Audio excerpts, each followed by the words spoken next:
জয়গুরু।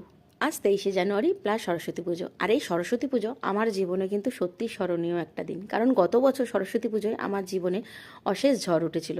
আর আজকের দিনে যে আমি এখানে এসে উপস্থিত হতে পারবো তা আমি কখনোই ভাবিনি, কারণ 23শে জানুয়ারি আমাদের শ্রী ঠাকুর অনুকূলচন্দ্রেরও মহোৎসব হয়।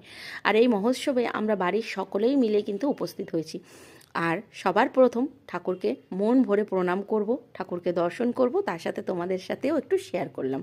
ঠাকুরকে প্রণাম করে এখন চলে যাব ঠাকুরের বাগান দর্শন করতে, কারণ ঠাকুরের বাগান এত সুন্দর, এত অপূর্ব সাজিয়েছে যে কি বলবো, তোমরা নিজেরাই দেখো। চারিদিকে শুধু ফুল আর ফুল আর সবজি, এত সুন্দর লাগছে। গাঁদা ফুল দেখো, নানান রকম গাঁদা ফুল আছে, চন্দ্রমল্লিকা, সূর্যমুখী। খুব সুন্দর লাগছে ঠাকুরের এই বাগান দেখতে।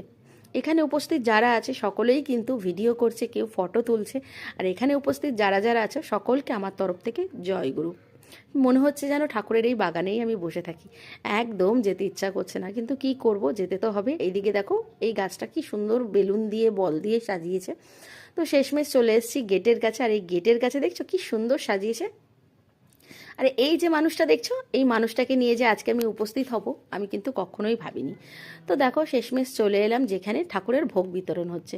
আর এখানে দেখো কত ভিড়, কত মানুষ আজকে এখানে ভোগ গ্রহণ করবে। তো আমরাও চলে এসেছি। দেখো আমাদের সকল ফ্যামিলি বসে পড়েছে। আমার হাজব্যান্ড, আমার যা, আমার শাশুড়ি মা, তার 2 ছেলে মেয়ে এবং আমি।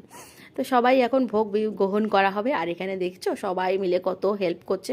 গত বছর কিন্তু আমিও এখানে ছিলাম, কিন্তু এবছর আর করতে পারলাম না ঠাকুরের কাজ। তো চলো আজকের মতন ভিডিওটা এখানেই শেষ করছি। দেখা হচ্ছে নেক্সট কোনো ভালো ভিডিওর সাথে। ততক্ষণে সকলকে জয়গুরু।